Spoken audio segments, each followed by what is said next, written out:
Thank you very much, Mark. It's a real honour and pleasure to present as part of the Water Mining Conference. I was aware of the project. I've become more familiar with the different strands and the threads, and can look forward to continuing to learn more. The themes are very much themes that we at BlueTechResearc study very deeply and believe very strongly that they will be the future of water. So I'll share with you a little bit about my own journey into water and why I'm passionate about water, what I believe are some of the important things to focus on for the next 10 years. So I'm a biochemist.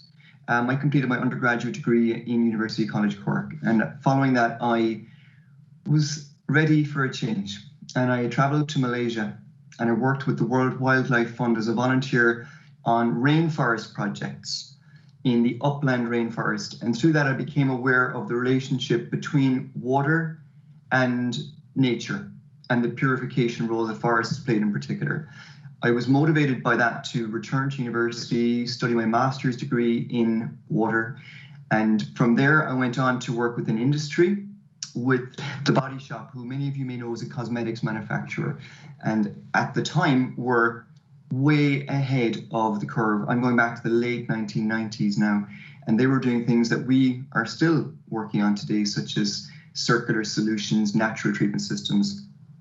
Throughout all of my work over 20 years, I've always been fascinated with the process of water innovation.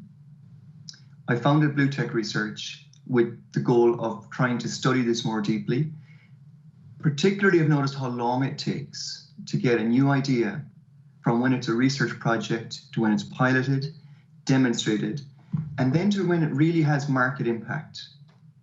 And to that end, I'm currently completing a PhD at Wageningen, which I'll be defending on December 9th. You're all very welcome to participate and watch that. But it allowed me to dive into the process of water technology diffusion very deeply over 4 years to really understand how long does it take, what drives it, what can accelerate it, and how can we measure impact. And a few key things that we were able to prove with data, which perhaps many of us can feel is the case. It can take 12 to 16 years to take an idea to when it's widely adopted in the market. Now that sounds like a long time, but even in my lifetime or my short career, I've seen MBR go from an idea to a pilot to $1 billion market. But we need to be patient and we need to understand the timelines we're dealing with. We've seen that there are two types of innovation in water that we can identify: crisis-driven innovation and value-driven innovation. Value-driven innovation would be perhaps like your urban mining strands, or indeed many of the water mining strands, but urban mining in particular, value-driven like Chimera. Crisis-driven might be more like your first strand of sea mining, where you need water because of scarcity. Crisis-driven innovation can go at half the speed of a value-driven innovation. Perhaps a major key finding of the work is that we need systems-level change, not just technology change within the existing paradigm. That will move at the same speed as adoption of technologies. And another key thing I think that I've learned through my work is that if you want technologies to be adopted, you really need people on board, because we need three ingredients to fast-track adoption of change. You need policy, technology, and finance.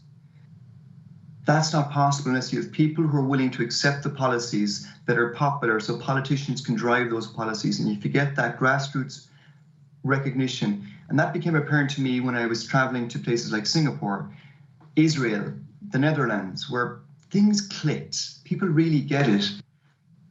For example, in Singapore, if I'm in a taxi or an Uber from the airport and I tell the people why I'm here in Singapore, immediately they start telling me about new water and the fact that they recycle the water, and they're very proud of it. Or if you go to Israel, it's very much part of the fabric of the country to know that we need to be able to grow food in a desert, or indeed in the Netherlands for different reasons. People would often say to me when I say why I'm here in the Netherlands for a conference, to go, you know, we're under the water in the Netherlands. And they do that with a sense of pride and the fact that they know they've been able to engineer their way out of this. And I thought if you can get that level of awareness, with people and water, you go an awful long way towards solving it. And that was a motivation for a recent project that I've become involved with, which is a water film documentary project. It's called Brave Blue World, and it went live on Netflix globally in 29 languages just last week on Wednesday. So it was a very exciting milestone. And you might be wondering, why would a biochemist who runs a research company doing a PhD in water innovation decide to get involved in film? The motivation was storytelling, and the fact that if we can translate our stories to a wider audience, and for those of you who've seen the film or will see the film, you'll recognize yourselves in here. You'll recognize your projects, maybe not the exact project, but you'll see the themes are there. And I think that if we can get ordinary people excited about this change and enthusiastic about it, that will help all of us with the adoption of these technologies. And the journey to making that film was an idea, which many people said, yeah, you know, there's a lot of apocalyptic tales out there of doom and gloom, negative tales of droughts and floods and water wars, but not enough stories about the exciting things we see happening. And along the way, and this was all filmed last year, we were fortunate to have involvement of some celebrities such as Matt Damon, who's a water advocate in his own right, Jaden Smith, an activist. Liam Neeson provided the narration, and it's come together into a narrative which we believe it was filmed in 5 continents. So we see things at different scale in different local environments, because of course water is always very localized. But we can see different themes. We can recognize resource recovery in Kenya, phosphorus mining in Chicago, groundwater replenishment in California, low energy desaling pioneered in Singapore, household level water reuse in the Netherlands, industrial zero liquid discharge in India. And that narrative thread, I think, is very relevant to water mining and to the work that you're doing. And I think finally, the time is key. It's 2020. Many companies now are making goals for 2030. I'm thinking particularly of the private sector. Amazon, Apple, Google, Unilever, Procter & Gamble. And what's exciting to me about this is when companies like that make commitments and they mobilize, they can generally hit them. So I'm very excited about what we will be able to see happening within that 10-year period, knowing that it takes time, but being patient and understanding that it's really systems level change is perhaps the most important and high priority work that we can do as water professionals. So with that, I'd like to hand back to the chair, to Mark. Thank you very much for your attention, and I look forward to tracking the conference and indeed all of the projects as they develop. Okay, thank you. Thank you, Paul. It was a nice and wonderful speech and motivational, I trust, for all the partners. And already I want to wish you success in defending your thesis in a month or something. And for now, I might want to ask you 1 or 2 questions, and maybe from the audience there are a few, so if you can at least stay a few more minutes. You mentioned that innovation typically takes 10, 15, 16 years. A lot of people try to say we have to go faster. Do you think that we have to go faster, or do you think that it's better to realize that it takes this time? I think there are certain things that you can't really speed up. So the technological science and engineering of scale up, of doing your pilot, learning the application, fine-tuning your engineering to that application, that will take some time. It's going to take 2 or 3 years.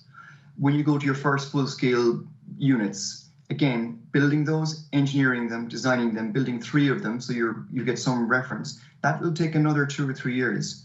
So the first few years, it's difficult to really compress it. South Africa perhaps did the best job with biological phosphorus removal. They went from a lab finding to full-scale plants driven by a crisis, and it worked. James L. Barnard led that work. But where perhaps the speed could come is the rapid rollout. Because if we look at technologies which make their way through the first stages, oftentimes after 20 years, they could have 100 plants globally. Now, 100 plants is not a lot when you consider all of the different applications you can have out there. So as much as anything, it's getting from the point where it's proven it's working to, okay, now how do we get this working, in hundreds and thousands of different treatment plants? That would be fantastic to see how we could maybe accelerate that part of it, I think. Okay, Patricia had also a question. Yeah, thank you very much, Paul. This was really a storytelling story from you, which I really liked. I've got a question relating to the stakeholders. You said, well, policy, technology, and finance is important, and of course the storytelling to everybody, what is happening, and that it is going to be lived inside. But it sounds a little bit sending rather than engaging. And in our project, we try to make the stakeholder engagement. We put a lot of effort there. And do you really think that we can take into account the perception, the values, the wishes, desires of the different stakeholders in the different communities into design for new water plants? Yeah, I think you do. I think certainly you need to, because it'll make them buy into that process. And some of the more exciting innovations that we saw in India in the textile sector in Tirupur, they were driven by the factory owners because they had no choice. They either had to shut down the operation or they had to embrace zero liquid discharge. And they worked with the membrane companies to try and do things which even the membrane companies hadn't done before. So there was a real collaboration there between the two. Yes. Yeah, great. And that is really what we are trying to do. But we call it value-sensitive design, where we try and make the design in such a way that it is also really coming to realize also the desires of the local communities and the stakeholders involved. I've got another question. Apart from asking you whether Matt Damon can be in our next plenary meeting as a guest speaker, that would be great to get another audience. But I've got a question from Stefano from our consortium. How does it see the innovation in crafting new business models that can promote technological innovation? Yeah, the business model piece is very interesting. I think in particular in the developing world. So currently, if you look at urbanization in Africa and you look at the Millennium Development Goals or the Sustainable Development Goals now, in almost all cases, we're making some progress towards the SDGs, with the exception of sub-Saharan Africa, because the rapid rate of urbanization means that the cities are just growing faster and faster than we can keep up with the infrastructure. So they will never get there in terms of centralized water or sanitation with the current business models. What we are seeing, though, is that different business models are emerging, where water kiosks appear and people can pay with their cell phones or their mobile phones, or in sanitation, where you build a sanitation economy, where you at least cover your operational costs. Those business models are driven from the bottom up because people, they're not wealthy, but they're not in extreme poverty. They're maybe earning somewhere between $2 a day, $10 a day, $20 a day, this type of amount. They can participate in an economy, but they need different business models that recognize the value. That's certainly one area on the SDGs that I think business models will be key. Okay, well, thank you. That is really, yeah, it is. It's really enlightening to hear you talking about this with so much, clearly so much evidence, so much experience also. But we have a question now from Dimitris. Yes. So, Paul, thank you very much for this keynote speech. It was very, very inspiring. My question to you now, I was attending a workshop, I think it was organized by the European Investment Bank, and it was about how we can mobilize water-related investments from the private sector. And what we heard on that workshop is that the innovation cycle, as they were calling that for the water, is really big, as you said, typically 10 years. So that is something that I understand from you, that it really happens, because you have experience with water projects. And the thing is that the private investors, I think they're more reluctant in investing in water projects rather than other sectors, like ICT, which is typically an innovation cycle of 2 years. It's much, much easier to invest in ICT rather than water-related investments. Is that right? Paul, I would like a comment from you, and I have another question as well. Sure. Well, when we think about investment at BlueTech, we think about venture capital investment, private equity investment, project finance, at least three very distinct categories. So for a venture capital investor, it's tricky to invest early on in a water technology company. Risks are high, timelines are long. Strategic corporates, though, step in here. Groups like BASF Capital, Solvay, the large wings of large corporates. Also, there's a huge role here for, indeed, the type of work that water mining is doing, because you can de-risk some of the technologies and move them further along the curve when they're ready then for an investor. Investors typically, venture capital, like to invest when something's going to start to grow quickly. And that can happen when you go from the early adopter to the early majority stage. Private equity investors are investing in growth companies. The water sector overall is a good area because we will need more and more, both in terms of quality and quantity.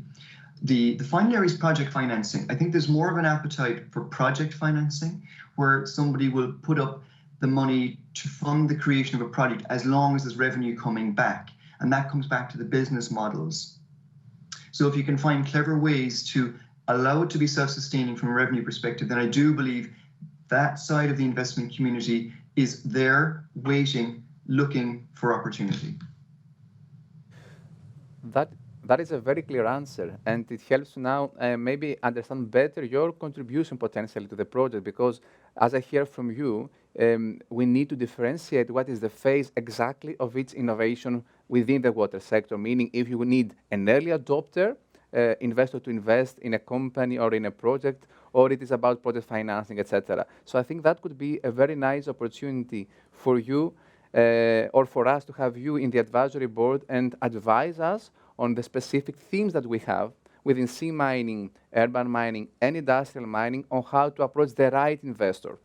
And maybe that would get me now to the second part of my question. How do you see your contribution exactly for our project? How could you help us reach the market? I'm excited just to learn about it. I'm ever curious. I am endlessly fascinated by the work that comes out of TU Delft and other universities, because I think you can trace all of our innovations, or many of our innovations, back to work at this level, whether it was Nerita or forward osmosis, ceramic membranes.